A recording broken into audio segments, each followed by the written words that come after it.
Bien, señores, continuamos con su espacio Milla Extra. Y ya con nosotros, Joel Rijo Benzo. Esta es una entrevista que habíamos esperado y todas las fechas se cumplen. Nos había prometido que estaría con nosotros hoy y aquí está con nosotros. Bienvenido, Joel, un placer que esté acá. Buenas noches, Joel Castillo, de Joel a Joel. Este programa debería llamarse así, ¿verdad? Sí. Buenas noches a todos los televidentes que sintonizan este programa día a día. De verdad que nos sentimos privilegiados de estar aquí y venimos a interactuar de temas de interés y temas importantes para toda la población, el país y el mundo. Sí, así es. Joel, te hemos observado a lo largo de tu carrera, tu vida, y sabemos que tiene un complemento de tantos conocimientos diversos y hemos querido aprovecharlos, al menos los más notorios, ¿no? Sabemos que eres experto en comunicación y marketing político, en inteligencia artificial aplicada, en asesoría de tesis y formación académica. Por lo que nosotros esta entrevista la hemos dividido en 3 segmentos, que se va a ir reflejando en el desarrollo de la misma.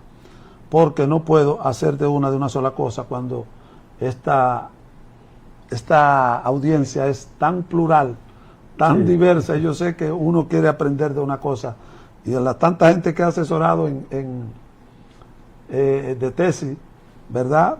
Quisieran seguir en ese lado, pero otros quieren de inteligencia artificial y otros de formación académica. ¿Qué elementos hacen efectiva una campaña de comunicación política en tiempos de desinformación? Sí, antes de iniciar a responderte las preguntas, yo creo que tú lo sabes y la población debe saberlo. Mi carrera base es administración de empresas turísticas y hoteleras. Yo siempre en la universidad, aunque estudiaba turismo, me enfoqué siempre por el tema de proyectos turísticos, no tanto por la hotelería. De ahí es que viene entonces esa inquietud de profundizar en otras áreas del saber y salir de hecho del país a prepararme a estudiar otras carreras. Pero de verdad que nosotros nos sentimos muy privilegiados de estar aquí y hablar de estos temas que nos apasionan, estos temas que nosotros a diario estamos trabajando. Y en cuanto al rol en la comunicación política, los elementos esenciales siempre está basado mucho y con mucho rigor en el mensaje certero, el mensaje claro que debe llevar un político a la hora de realizar una propuesta, una campaña política. Ese mensaje siempre debe estar enfocado en las necesidades prioritarias de la gente. No es solamente agarrar un mensaje y salir a hablar o salir a hablarle a la gente sin tener una idea clara de lo que quiere o de lo que quiere la gente, ni de cuáles son las necesidades. Un concepto, un enfoque. Sí, tiene que tener un enfoque claro de qué es lo que realmente quiere llevar a la población. Entonces eso es lo que hace que la comunicación política sea acertada y que tenga mayores beneficios. El mensaje claro, los políticos, corto. Siempre debe ser mensaje corto y repetitivo, mucho más.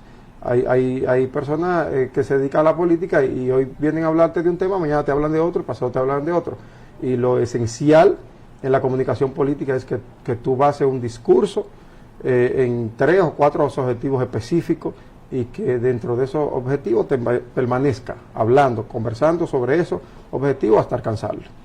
Ok. ¿Cuál es el mayor error que suelen cometer los candidatos al construir su imagen política?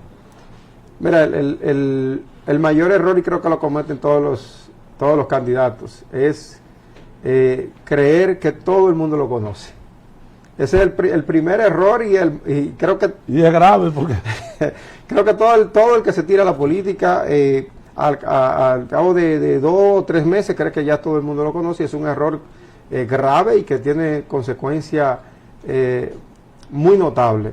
Generalmente el político se rodea de gente y esa gente le pregunta a esa misma gente, ¿cómo tú ves la candidatura? ¿Cómo vamos funcionando? Y la gente le dice, no, tú estás bien. todo el mundo... ¿Qué porcentaje le dice la verdad, Joel? Bueno, en realidad la gente que te rodea a ti como candidato, lo que percibe a su alrededor es eso, y te está diciendo la verdad. Te dice, no, tú estás bien posicionado, porque todo el que yo hablo dice que va a votar por ti, pero tú hablas con 10 o 15 personas de tu entorno que te apoyan. Y entonces el candidato, al rodearse de esa gente y tener esa gente constante cerca de él, pues le dicen que están bien posicionados. Entonces, cuando el candidato se cree que ya todo el mundo lo conoce, ahí comienzan los errores graves, porque está demostrado, y nosotros en campaña política hacíamos los experimentos. De hecho, hay una anécdota muy, muy célebre entre Edel Ávila, uno de mis compañeros en el equipo político del senador, en que nos íbamos a los barrios cuando el senador era alcalde, y estábamos en una ocasión detrás de las 7 Lagunas, y vino una señora y le preguntó a Edel que quién era Cholitín. Pero estamos hablando del 2023. Cholitín tiene desde el 2010 tirado en la política, y esa señora preguntó que quién era. Sí, que no significa que ella tenía que conocerlo. No, obviamente. Sí. Entonces nosotros siempre nos reíamos porque él le decía, mire ese que está allá. Entonces iba la señora, señor Cholitín, dígame cómo es. Entonces nosotros obviamente le indicamos, mire, ese es Cholitín, ese es el alcalde. Lo que quiero decirle es que aún siendo un político popular aquí en Higüey y en la provincia, hay mucha gente que todavía no lo conoce.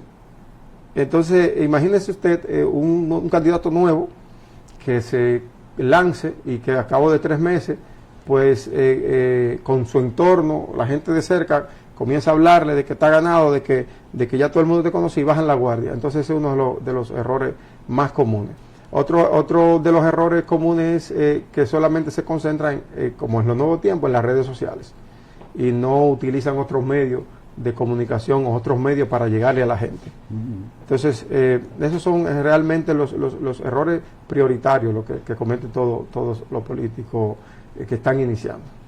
¿Cómo se maneja una crisis de reputación desde el rol del asesor político? Bueno, el manejo debe ser esencialmente análisis rápido de la situación que está ocurriendo. Un asesor político tiene que tener respuestas rápidas y para ello tiene que planificar mayormente con equipo de gestión de crisis. Antes de que un mensaje salga a la calle, un mensaje salga por los medios, ya tiene que haber respuesta preparada para cualquier eventualidad que pueda ocurrir. Respecto de esa reputación. Obviamente, respecto de ese mensaje. Vamos a lanzar este mensaje a la población. Antes de lanzarlo, tenemos que tener un compendio porque va a generar preguntas. Un compendio de posibles respuestas por si genera una percepción negativa o positiva, y uno tiene que estar preparado. Entonces el rol del asesor es tener objetivos claros y tener respuestas rápidas al candidato para cualquier eventualidad. Joel, y el llamado cuarto de guerra, ¿qué rol juega con un candidato al que se le habla de la reputación? Por ejemplo, mire, es que usted está mal en tal área y usted, la imagen que estamos vendiendo hay que repararla. Bueno, el cuarto de guerra, muchos políticos no lo utilizan, pero sí es muy importante y debe estar compuesto por personas muy cercanas al candidato. Sí. Y que pueda escuchar, que pueda decir. Y que puedan entrar en discusiones fuertes sin que haya un problema de conflicto interno. Sin que haya ofensas. Sí, sin que haya... Bueno, pues ocurren palabras ofensivas, pero que en realidad deben ser tomadas como un mecanismo para enderezar algo que haya... Para ser objetivo. Que no esté andando bien. Entonces, en el cuarto de guerra se dicen las verdades. Afuera hay que disimular, maquillar un poco, pero en el cuarto de guerra hay que entrar a decir la verdad. Generalmente los políticos de mucha reputación tienen equipos que le dicen sí a todo. ¿Cómo tú ves? Sí, eso está muy bien, eso está correcto. ¿Cómo está viendo esto? Pero el que está dentro del equipo del cuarto de guerra, cuando entran al cuarto y el candidato dice, ¿cómo estamos? ¿Estamos mal? Lo que Oye, ¿por qué estamos, estamos mal? Ah, bueno, por esto y por esto. Hay Sí. que decir la verdad. Ahí no se puede ir a maquillar, hay que decir la verdad. Y de ahí entonces salen las soluciones a ejecutar. por ejemplo, cosas que se pudieran decir para que la gente llana nos entienda. Un político casado, bajo matrimonio, pero tiene amores con una muchacha. Y eso está perjudicando porque hay el cuchicheo. Y el que no sabe que está el cuchicheo es el candidato, pero la gente que compone el cuarto de guerra dice, mire, es que usted está mal aquí. Y esto nos está perjudicando porque esto está llegando a la comunicación y nos van a entrar. ¿A eso te refieres el cuarto de guerra? Exactamente. Es donde se habla la verdad sin maquillaje. Sí. Es posible que ocurra como tú dices. Generalmente cuando hay una pareja y hay uno que no lo está haciendo bien, todos los vecinos se dan cuenta, excepto la propia pareja. Porque aquí va a pasar una cosa, no solo debe derrumbar la candidatura, sino también su matrimonio. Exactamente, entonces ahí obviamente hay que decirle lo que hay que dejar de hacer y las cosas que hay que hacer para reparar. Y que tiene que someterse durante ese proceso. Tiene que someterse, exactamente. Sí. ¿Qué papel juegan las emociones en los procesos electorales actuales?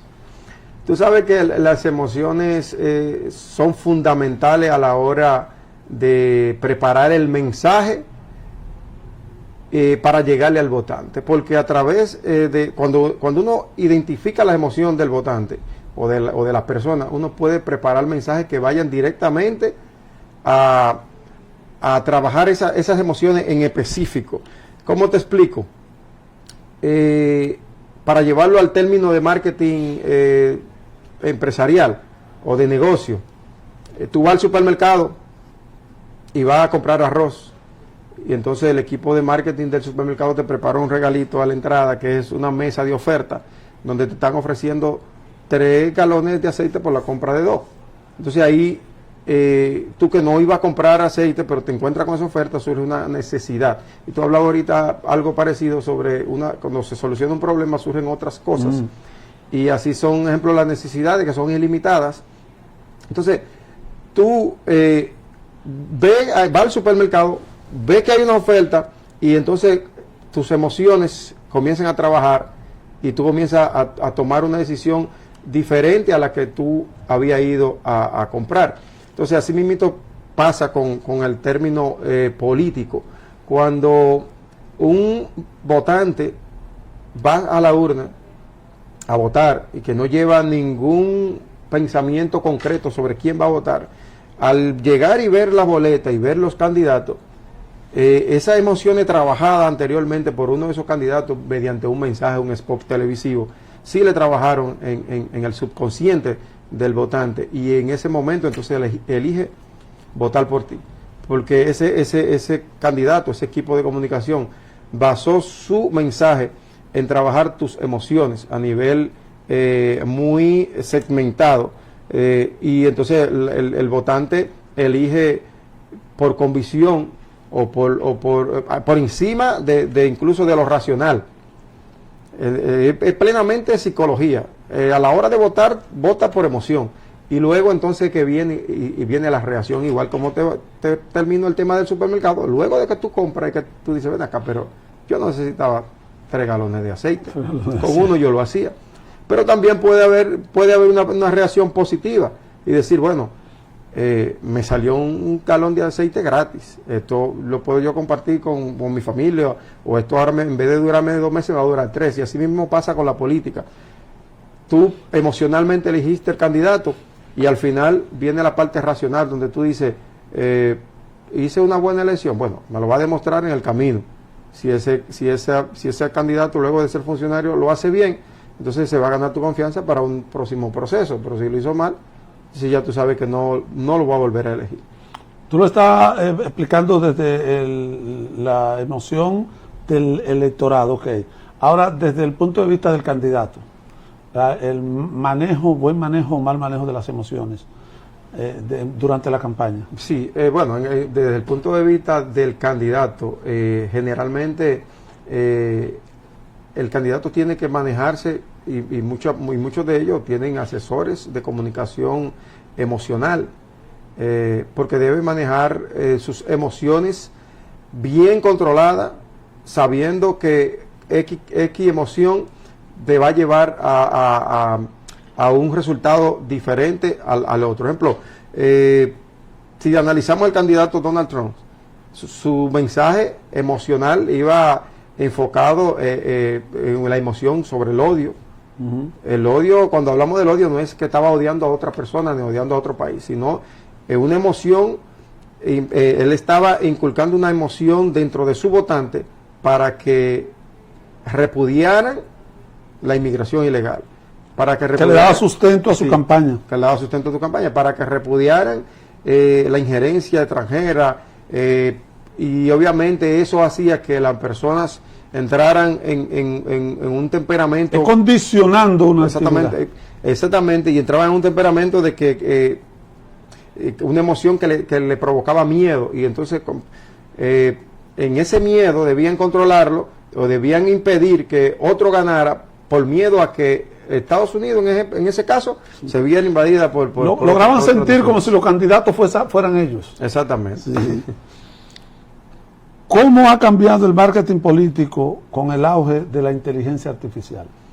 Mira, actualmente la inteligencia artificial, y tú lo hablabas ahorita, yo hablo a nivel por encima del tema de inteligencia artificial. Estoy en el proceso de maestría en esa área, pero el marketing político con el auge de la inteligencia artificial ha venido a revolucionar la política totalmente. Y aunque actualmente no haya tenido un papel tan representativo en estas elecciones pasadas de 2024, yo entiendo que para el año 2028 los candidatos que no tengan equipo preparado en manejo de inteligencia artificial van a tener que batallar. Van a tener que batallar porque la rapidez de los procesos, la rapidez de la emisión de los mensajes, la rapidez incluso en análisis de datos, te va a ahorrar meses en 2 horas. Ejemplo, actualmente para tú conocer la percepción de los votantes de X sector, tú tienes que hacer un levantamiento y realizar una encuesta. Con inteligencia artificial, lo que te cuesta actualmente 1 semana, 2 semanas hacerlo, con inteligencia artificial en 1 hora tú tienes todos los resultados y lo tienes analizado.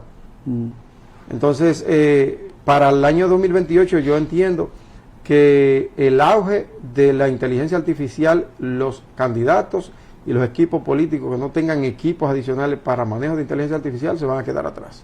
Okay. Porque la forma de segmentar vía inteligencia artificial es totalmente tecnológica, totalmente innovador, y por eso nosotros, en mi caso, yo me estoy preparando con mira a las elecciones del 2028 para trabajar en campañas políticas a nivel de inteligencia artificial. Okay, bueno, exactamente, entramos en ese segmento ahora mismo, Joel, de inteligencia artificial aplicada. ¿Qué oportunidades ofrece la inteligencia artificial para mejorar la eficiencia en el sector público? La agilización de los procesos. En el sector público, todo el mundo sabe que tú llegas a una institución pública y el tiempo de espera es extremadamente largo para cualquier proceso. Con inteligencia artificial, pongamos un ejemplo, el registro civil. Tú vas a solicitar un acta de nacimiento y tienes que hacer una fila enorme y luego de la fila esperar X cantidad de tiempo para entregarte un acta de nacimiento.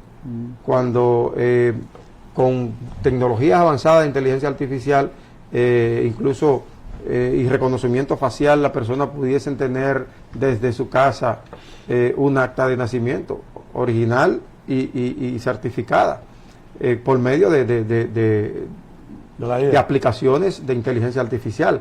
Entonces, las instituciones públicas, y de hecho se está trabajando en el Senado un proyecto de ley basado en el manejo de inteligencia artificial y digitalización de procesos, porque esto va a ayudar y va a permitir que los procesos, no solamente administrativos, sino operacionales en las instituciones, sean mucho más rápidos. ¿Qué riesgos éticos deben considerarse al implementar la IA en campañas políticas o educativas? Bueno, los riesgos principales son la manipulación de datos en manos de personas con malas intenciones. Sí. Ese es uno de los riesgos principales en el tema de la IA en procesos electorales.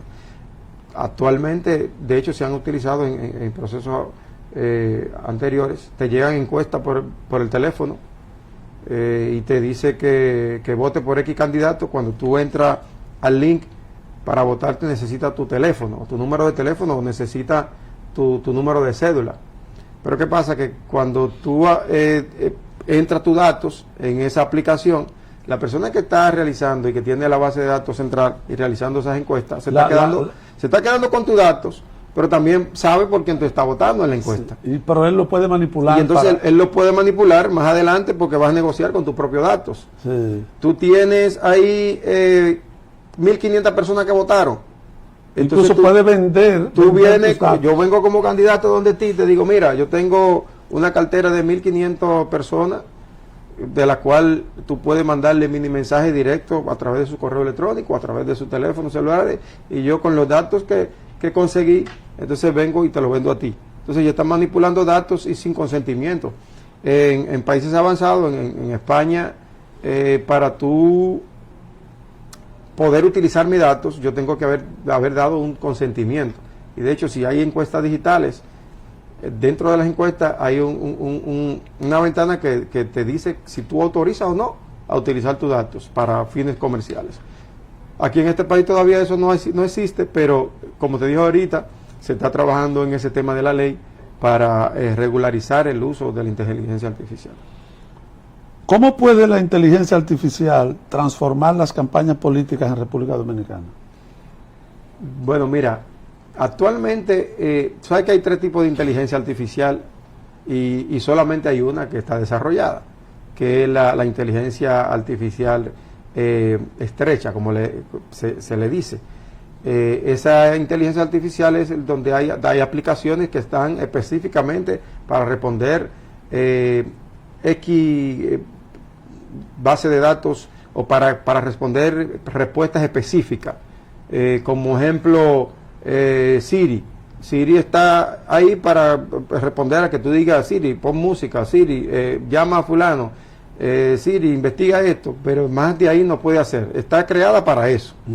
Y actualmente la inteligencia artificial funciona así, igual que ChatGPT. ChatGPT está para investigar temas específicos, temas de hecho a veces a profundidad, pero no puede darte opiniones como ChatGPT propiamente una aplicación. Sin embargo, en la inteligencia artificial general, que todavía no ha salido, se está desarrollando, se tiene previsto que para los años 40, años 50, que esa sí la vamos a ver nosotros, Dios mediante, sí va a venir una inteligencia artificial capaz de igualar el conocimiento humano y el cerebro humano. ¿Capaz? Sí, capaz de igualar el conocimiento humano, capaz de pensar. Pero la espontaneidad será la naturalidad, la naturaleza de la general. No va a actuar por sí sola, pero sí va a actuar como un ser humano. Va a tener la capacidad de pensar, de tú hacerle preguntas y esa inteligencia pensar y analizar situaciones para darte respuestas reales. Okay. Entonces, ese es un tipo de inteligencia que aún no ha salido. Y está la superinteligencia artificial, que aún falta mucho y se cree, dicen los expertos, que para el año 2075-2100 sí va a existir una inteligencia artificial que va a superar la inteligencia humana. Y o sea, estamos hablando de una inteligencia artificial capaz de crear otra aplicaciones, otra inteligencia artificial. O sea, ellos se van a... ¿Y qué capacidad de almacenamiento podría...? Actualmente la IA tiene una capacidad de almacenamiento tremendo. O sea, hay informaciones ilimitadas actualmente. Imagínate tú de aquí a 75 años, ¿cómo va a funcionar? Estamos hablando de que un robot por sí solo va a poder trabajar y crear otros robots. Entonces, así... por sí solo. Por sí solo. Entonces, ¿cómo influye la inteligencia en las campañas digitales? Bueno, es que con inteligencia artificial nosotros podemos, como te dije anteriormente, manejar procesos con mayor rapidez, crear discursos enfocados en las necesidades reales de la gente en tiempos récord. Pero también tener una segmentación clara de la población sin tener que ir al campo a hacer levantamientos manuales y teóricos, sino que simplemente con una aplicación, analizando la situación actual. Pero va sustituyendo también la mano humana de alguna manera. Bueno, yo digo que en cierto punto sí, en cierto punto no, porque si tú te preparas para manejarla, entonces tú no te vas a sustituir. El tema es no quedarse atrás. El tema es actualizarse y no quedarse atrás, y hay que aprender. ¿Puede la IA reemplazar el criterio humano en decisiones políticas estratégicas? Bueno, como te decía, actualmente no. Actualmente la IA es una herramienta de trabajo, no puede superar la capacidad del ser humano. Uno tiene que aprender a manejarla, sacarle el provecho necesario. Todo lo que tú puedas aprender con inteligencia artificial es válido, pero no lo puedes reemplazar. Actualmente no. Luego sí, ya como te dije, cuando se generen o salgan a la luz ya esas nuevas tecnologías de inteligencia artificial, podría ser. ¿Qué rol debería tener la regulación del uso de la IA en el ámbito político electoral? Bueno, como te decía anteriormente, y es muy parecida a la pregunta, deben haber regulaciones para que los datos personales no caigan en manos extrañas, en manos de personas con malas intenciones. Por eso el gobierno actual y los gobiernos de muchos países están trabajando actualmente en ese tema, regularizando, creando medidas para que la privacidad de la persona no sea vulnerada al momento de utilizar la inteligencia artificial. Entonces, lo propio debemos hacer nosotros como país, tratar siempre de educar a nuestros jóvenes, educar a la persona. Actualmente tú no necesariamente tienes que ser joven para aprender el uso de la inteligencia artificial. Eso no importa la edad. Yo comencé a estudiar inteligencia artificial luego de los 45 años. ¿Y ya pasaste, Joel? No, ya más o menos ahí. Más o menos. Pero es esencial que a los gobiernos le pongan carácter y que se regulen el uso de inteligencia artificial, porque en manos inexpertas y en manos sí, porque ese es el podría tema. Ser un peligro. Si las manos adecuadas no se ponen a la vanguardia, entonces las manos malas sí van a llevar la cosa a un nivel que nos van a joder a todos, como dijera. Sí, de hecho, hay un tratado que se ha firmado con varios países sobre el uso de cierta tecnología robótica como arma de guerra, que está prohibido, y esa ha sido la razón para que esas armas de guerra no vayan a caer en manos de terroristas. Entonces hay un tratado firmado de que no se puedan desarrollar ese tipo de armas de destrucción masiva con uso de inteligencia artificial. Joel, vamos al tema de entonces a la segmentación de asesoría de tesis y formación académica. ¿Qué aspectos consideras claves al asesorar una tesis universitaria de calidad? Mira, antes de comenzar a hablar sobre la tesis, es bueno que la gente sepa que yo tengo el background. Sí. No, yo tengo mi empresa se llama Mac Visual, donde no solamente trabajamos asesoría de tesis e investigaciones, sino que trabajamos marketing político y publicidad de exterior, y obviamente publicidad vía spot televisivo, fotografía, etcétera. Y que llevo alrededor de 14 años trabajando asesoría de tesis y monográficos. Y cuando inicié en España. Yo estaba estudiando en Barcelona, y mientras estudiaba hacía una maestría de dirección estratégica con una especialidad en sostenibilidad y gestión de la calidad turística. Había tiempo extra en la que nosotros podíamos hacer cursos optativos, y yo comencé a estudiar metodología de la investigación en unos cursos especiales que daba la universidad, porque con mira a realizar mi tesis allá en Barcelona. Y entonces, luego que terminé el curso, yo mismo realicé mi tesis, me fue excelente. Obtuve la calificación en España en base a 10 y obtuvimos alrededor de 9.8 en la tesis. Y un amigo que ya falleció me sugirió un día, me dijo en el 2014, Joel, pero ¿por qué tú no te pones a asesorar tesis? Porque ese trabajo que nosotros hicimos eso quedó impecable. Y a partir de ahí, entonces yo comencé a ayudar a algunos compañeros y comenzamos entonces... Hace unos años ya, Joel. Sí, en el 2014, exactamente. Okay. Y de ahí entonces comencé a asesorar y bueno, ya llevo una lista extensa de trabajo realizado. ¿Más de 50 personas? Sí, mucho más. Okay. Podríamos decir más de 200, más o menos. Entonces, en materia de la asesoría de tesis, ¿qué aspecto considera clave el asesorar una tesis universitaria de calidad? No, la claridad en la metodología, claridad metodológica. Todo trabajo tiene que estar específicamente claro basado en qué metodología vamos a utilizar para realizarla. Y llevar una secuencia, no solamente metodológica, sino de teórica, que vaya acorde y coherente a los datos que se van a analizar para obtener los resultados de ese trabajo de investigación. ¿Cuál es su recomendación principal para estudiantes que afrontan dificultades para elegir un tema de tesis? Mira, lo primero que debe hacer un estudiante antes de elegir el tema es conocer qué problema es que quiere investigar. Basado en el problema de investigación, crear obviamente una hipótesis de lo que quiere investigar y a partir de ahí, de que establezca ese problema, entonces enfocar su investigación. Porque a veces comenzamos a un tema de investigación y no sabemos que ese tema de investigación debe ser realmente un problema al cual deba solucionarse.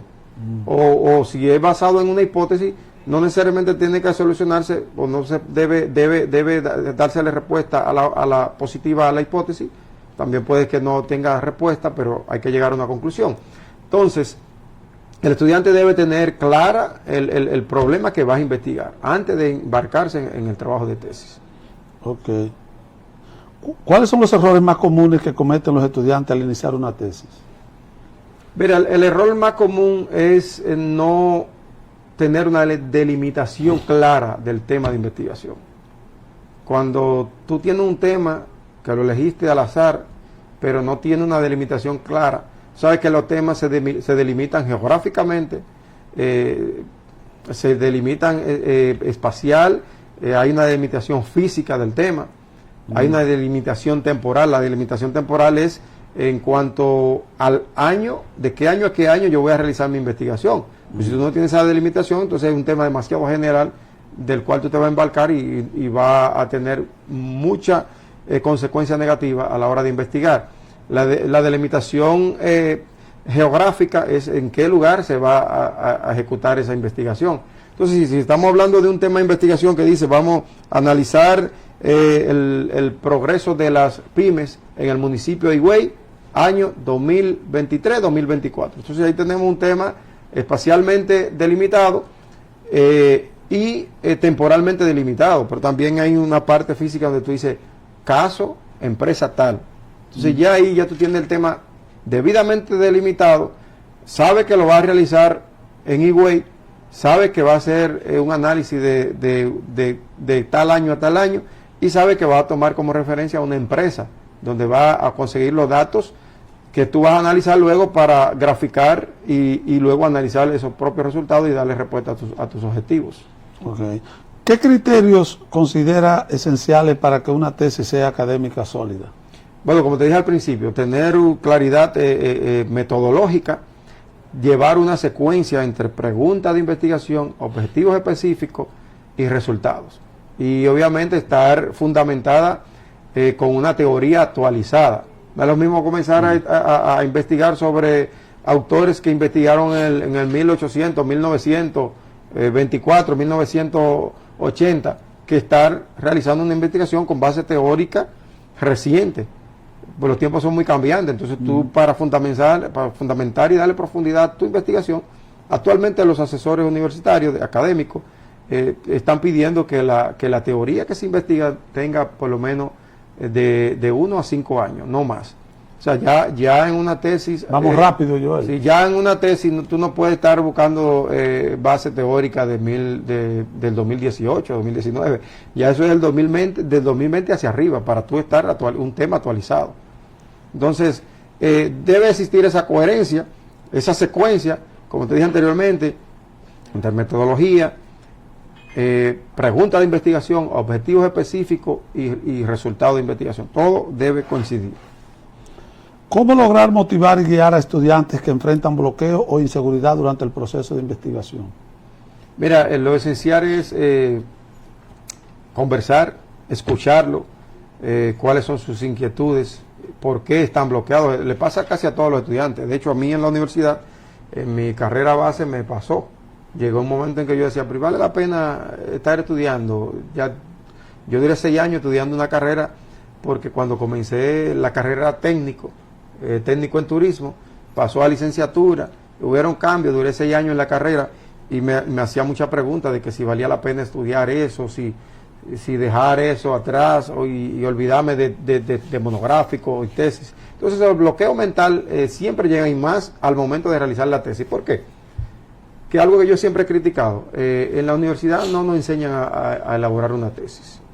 Hay materia de metodología de la investigación, pero no se nos enseña a hacer una tesis, no se nos enseña a hacer un monográfico, y cuando el estudiante, y además te dan una sola materia de metodología de la investigación. Eso tiene que aprenderlo el estudiante. Entonces, el estudiante cuando llega al proceso de tesis, ya tomó metodología en el 3º, 4º semestre o 5º semestre, y cuando llega al proceso de tesis está bloqueado, no sabe lo que tiene que hacer.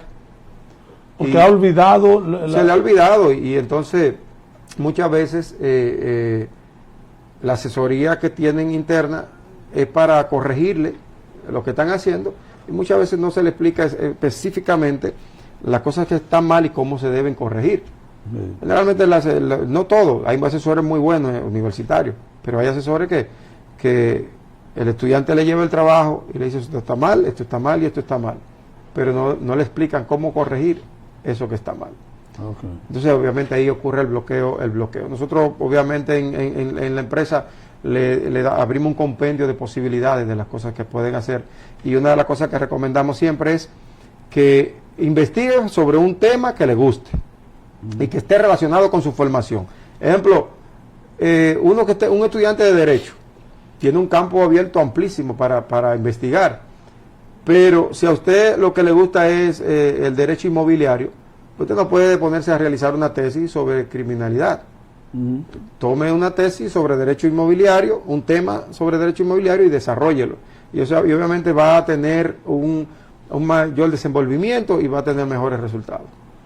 Por si usted se conectó tarde, nosotros hablamos con Joel Rijo Benzo, experto en comunicación y marketing político, inteligencia artificial aplicada y asesoría de tesis y formación académica. Joel, ¿no sería ético preguntarte a cuáles políticos ha asesorado en la Altagracia o en el país?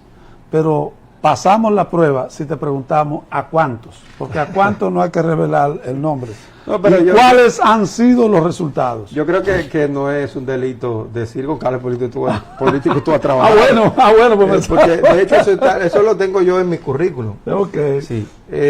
Bueno, cuando yo comienzo a trabajar con políticos, comencé en el 2016 haciendo opinión, como dice, en la parte de redes sociales, manejando las redes sociales de Cholitín.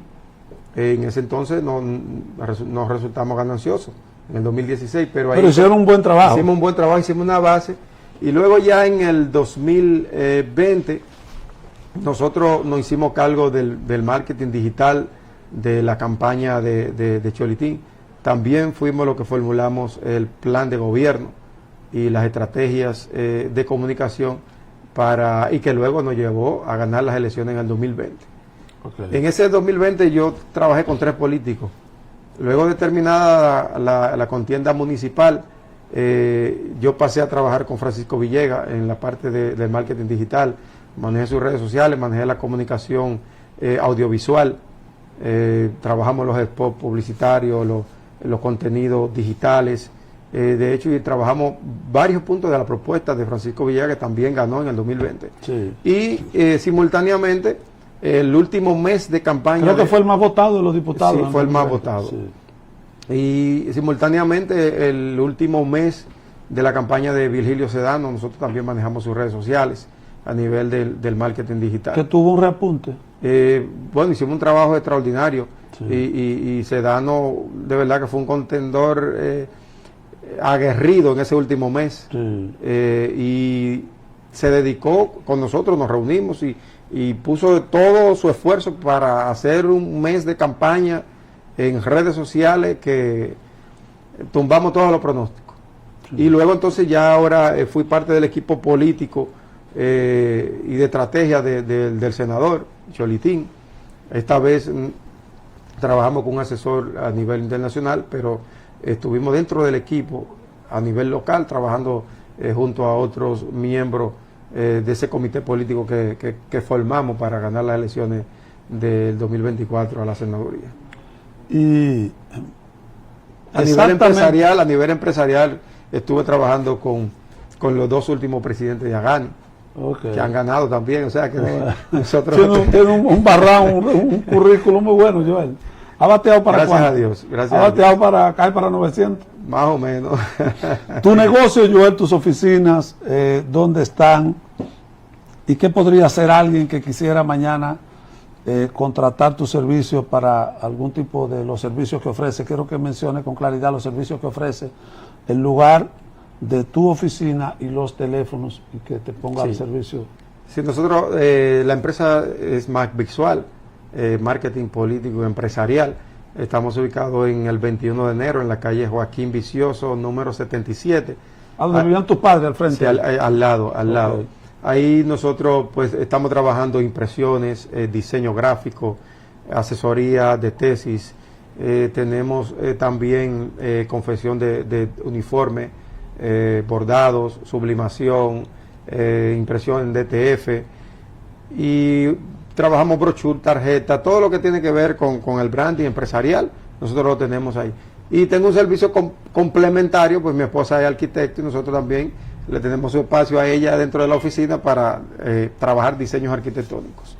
Y a nivel de marketing político, pues también estamos trabajando con precandidatos que ya están en conversaciones con nosotros con mira a la campaña venidera. Un mensaje final y tu número de teléfono. Mi número de teléfono 809-395-3857. Y el mensaje final es que no sé cuándo me vuelven a ver por la televisión, porque nosotros, no sé si la carrera nos elige específicamente a personas como yo, de perfil bajo, callado, que no estamos mucho en el medio, pero generalmente somos así los que trabajamos marketing y estrategia política. No nos gusta mucho el tema de la televisión, a mí no me gusta, okay, no me gusta mucho, pero trato de manejarme siempre detrás de cortinas, porque ese es nuestro trabajo. Sí, sí. Cuando estamos trabajando en política, nosotros nunca estamos adelante, siempre estamos del lado atrás. Usted escuchó a Joel Rijo Benzo y yo podría darle un consejo, recíbalo. Si usted ha de aspirar, no lo haga sin antes consultarse con Joel Rijo Benzo. Si usted ha de aspirar a alguna posición política, pues yo conozco de lo aguerrido y lo agudo que es en ese servicio. Señores, para nosotros ha sido más que un placer haber estado una vez más, una noche más, en este su espacio Milla Extra. Como siempre les decimos, sobre toda cosa guardada, guarde su corazón, porque de él mana la vida. Bye bye, buenas noches.